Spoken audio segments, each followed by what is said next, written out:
Es el turno de Arturo. Gracias, buenas tardes. Primero quiero agradecerle a Ángel de su calidad de anfitrión y después a Jesús y a Raúl el que me hayan considerado para participar en esta mesa, que para mí es un homenaje a la generación de la que ellos forman parte de manera destacada de la generación del 68. Uno de mis clásicos dijo que el 68 produjo una de las pocas generaciones históricas del país en el siglo XX. Esa generación que sufrió Tlatelolco, 3 años después fue víctima de una nueva atrocidad del régimen autoritario que entonces encabezaba el predicador tercermundista Luis Echeverría Álvarez.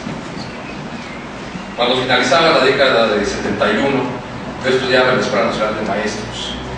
Silencio, ignorancia y desmemoria se imponían entonces. A pesar de que formé parte de una generación de jóvenes inquietos, como dirían las tías, que hicieron una huelga de 40 días en la normal, muy poco sabíamos de nuestros antecesores del desarrollo. Nos venimos a topar, a conocer, a aprender con el correr de los años, en las luchas que se fueron dando en escuelas, en ejidos y fábricas, en la multiplicación de las causas e incluso en el arribo a las batallas electorales. Fue ahí donde resolvimos o comenzamos a resolver la interrogante que plantea Inés Ramos, la tensión entre presente y pasado, entre recordar y olvidar. En las batallas en las colonias populares, en la toma del Zócalo proscrito durante lustros, en la lucha sindical, en la creación de medios de comunicación ajenos a la uniformidad de los peores tiempos del PRI, que para los priistas fueron los mejores. Fue ahí, en esas lides, en esas batallas, no exentas de derrotas, de pleitos internos, de ensayos y errores, que encontramos lo vivo del movimiento de 68 y de 70.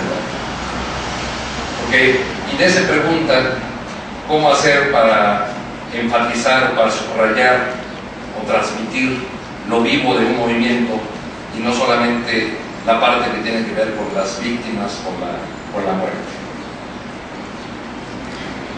Creo que, después de darle algunas vueltas, creo que lo vivo del movimiento de 78, o lo vivo de esos movimientos de hace 40 o 43 años, ha estado en todos estos años en la lucha permanente por las libertades democráticas esenciales, en el espíritu antiautoritario de centenares de luchas sociales, en las movilizaciones por los derechos humanos y civiles, en el sacrificio personal y colectivo que nos enseñó la generación del 68. En suma, ha estado en ese camino tortuoso, enredado de la transición democrática, en un camino aún no terminamos de recorrer como país.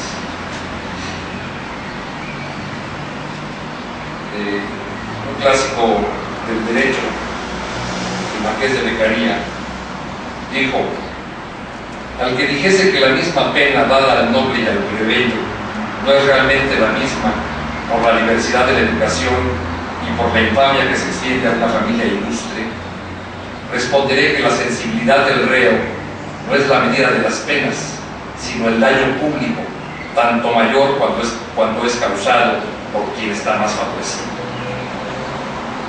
Pero yo creo que al diario de San Jerónimo le viene guanga esa definición del Marqués de Beccaria, porque Echeverría, como presidente de la República en los tiempos del presidencialismo mexicano más acelerado, pues era más que un rey, mucho más que un noble, y creo que de no ser por el empecinamiento, por la terquedad de Raúl, quien por ejemplo hoy acaba de entregar una nueva petición a la tercera Procuradora General de la República en lo que va del sexenio para que se continúe con los casos abiertos, con los expedientes abiertos contra Echeverría.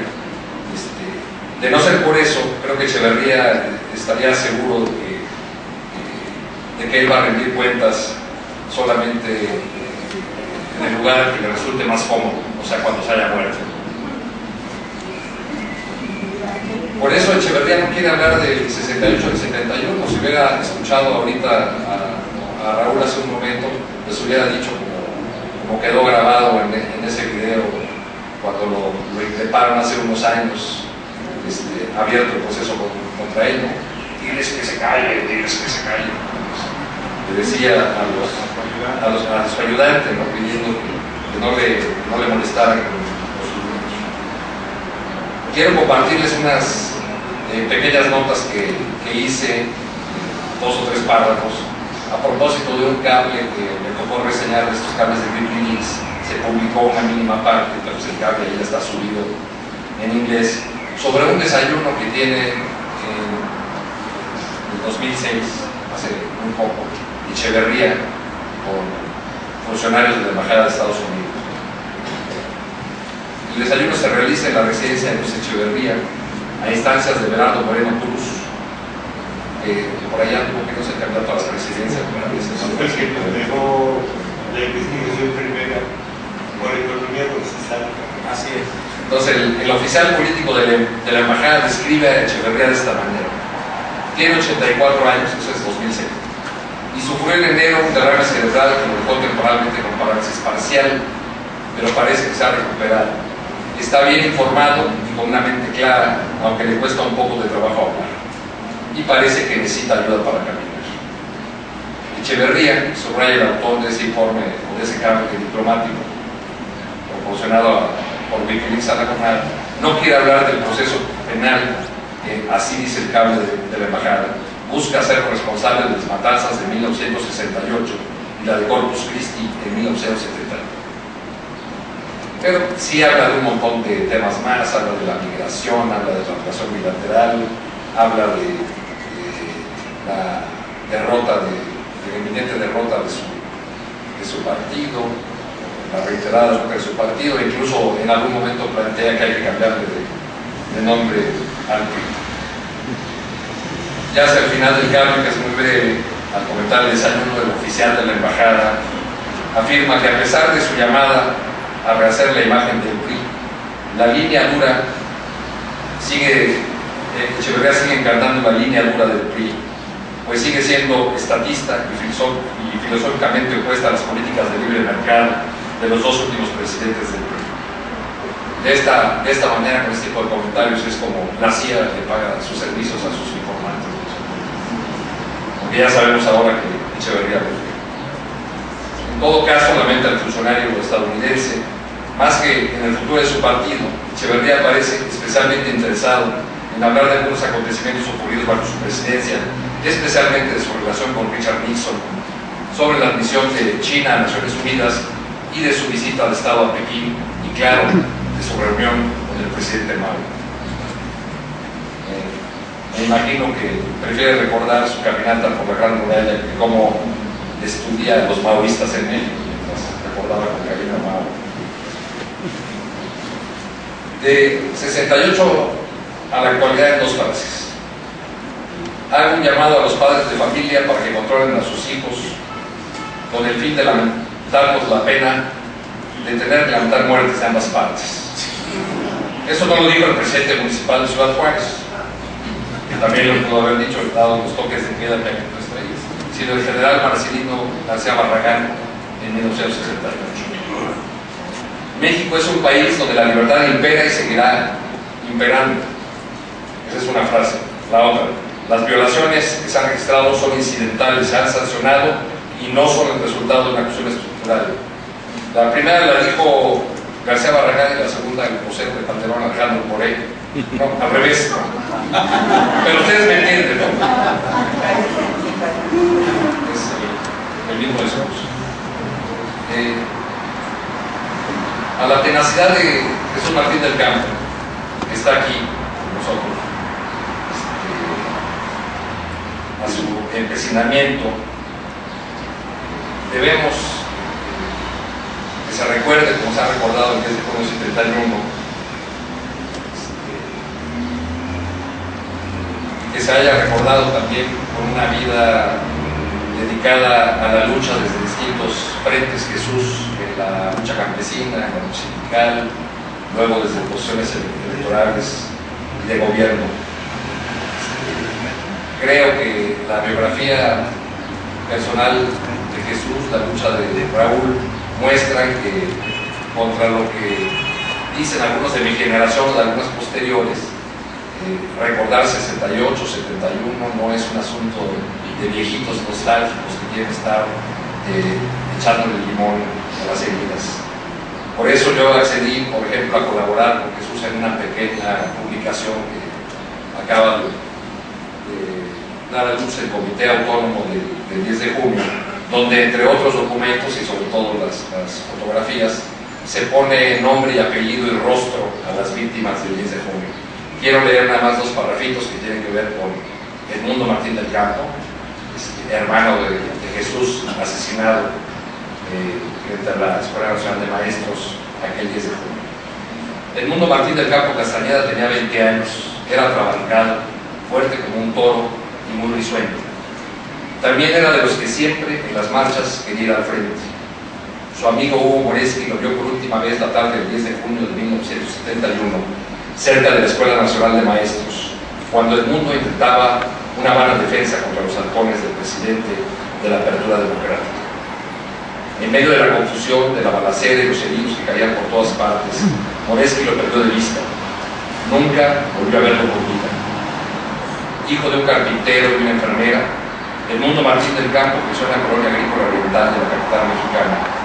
A un niño, pero ya muy fuerte, fue expulsado de la escuela secundaria cuando golpeó al maestro abusivo, quien después hizo carrera como líder charro en el sindicato magisterial.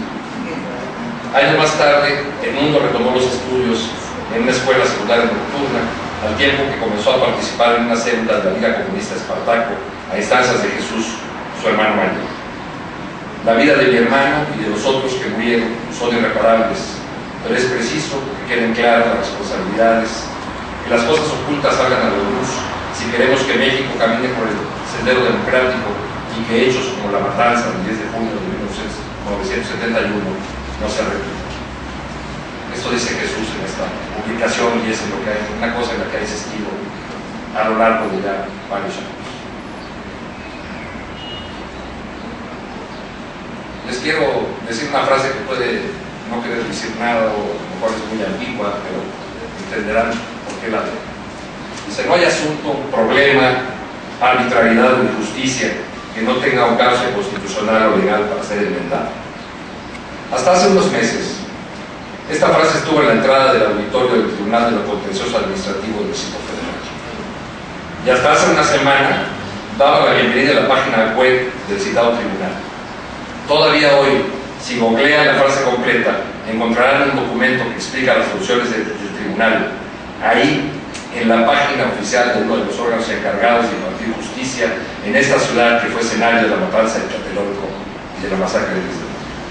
La frase, repito, dice: no hay asunto, problema, arbitrariedad o injusticia que no tenga cauce constitucional o legal para ser enmendado. Luis Echeverría Álvarez. Apenas la semana pasada, el magistrado presidente atendió las sensatas voces que le hicieron ver el hecho grotesco, para decirlo suavemente, de que una frase de Echeverría diera la bienvenida a los interesados en conocerlo. La frase fue cambiada por otra, de José María Morelos y Pavón, que dice que todo aquel que se queje con justicia tenga un tribunal que lo escuche, lo ampare y lo defienda contra el fuerte y el arbitrario. Un punto apenas, pero reciente, para el siervo de la nación frente a la gente de la CIA que gobernó México entre 1970 y 1976. Arriba y adelante, diría Echeverría. Abajo y hasta el fondo de la cloaca de la historia, decimos nosotros. Miro las fotos de la tumba de Edmundo Martín del Campo, con su hermosa D de la Victoria en lugar de cruz. Pienso en los muchachos de la Guerra Sucia, que no tuvieron tumba identificable. En los otros que fueron sepultados en silencio por sus familias aterrorizadas. Nadie lo dice mejor que el enorme poeta chileno, un allendero, se definía él mismo, el poeta Gonzalo Rojas, fallecido hace muy poco. Aquí cae mi pueblo, a esta olla podrida de la fosa común. Aquí es salitre el rostro de mi pueblo. Aquí duermen los ángeles de las mujeres que parían todos los años. Aquí late el corazón de mis hermanos. Mi madre duerme aquí besada por mi padre. Aquí duerme el origen de nuestra dignidad, lo real, lo concreto, la libertad y la justicia. Un día antes del ataque del 10 de junio, el general Hermenegildo Cuenca Díaz, entonces secretario de la Defensa Nacional, ordenó por escrito: agradeceré a usted ordenar que desde el día 10 del actual y hasta nueva orden se proporcione atención médica, como el caso lo requiera, al personal de los diversos cuerpos policiales dependientes del Departamento del Distrito Federal que con carácter de heridos sean presentados en las instalaciones sanitarias militares. Ahora sabemos que esa atención era solo para los halcones, porque como dice el testimonio de una de las enfermeras del hospital en el Leñero, que recogimos en este pequeño libro, los muchachos heridos fueron sacados del hospital por los militares y los cadáveres amontonados en camiones como si fueran animalitos. Así lo digo. Tenemos pues la memoria, y aquí acudo o pido el auxilio de otro de nuestros muertos entrañables, de Carlos Monsiváis, cuya inteligencia sin par persistió siempre en la reflexión sobre el 68 y el 71, y quien en los días de la absurda exoneración de Echeverría, gracias a la triquiñuela legaloide de que sí hay delito pero no delincuente, dijo que lo sustancial no es el aferramiento a la impunidad, sino la vastedad del juicio moral que la sociedad realiza. Ahora, con documentos tan contundentes, por eso cité aquel documento del general secretario, ahora con documentos tan contundentes que el olvido es una puerta cancelada en definitiva. Así que tenemos la memoria. Y volviendo a Rojas, tenemos también la luz que nos dio lo mejor de la generación del 68 y del 71. Escribe Rojas: los hijos de los hombres son las únicas lámparas, porque en esta carrera sin fin de las edades solo vale el que sabe quemarse. Solo es hombre quien recibe su fuego y parte velozmente por la pista a entregarlo a otras manos seguras. A la tenacidad de Jesús, de Raúl, de muchos otros de su generación, debemos no solo el recuerdo de los mártires, sino que ellos nos transmitieron lo vivo, nos dieron el fuego del 68, del 71.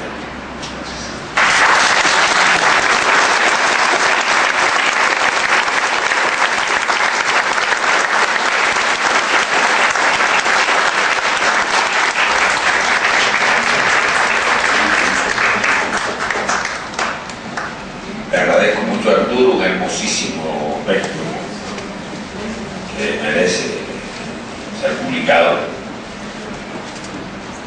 Agudo texto y con citas muy bien seleccionadas. Muchas gracias.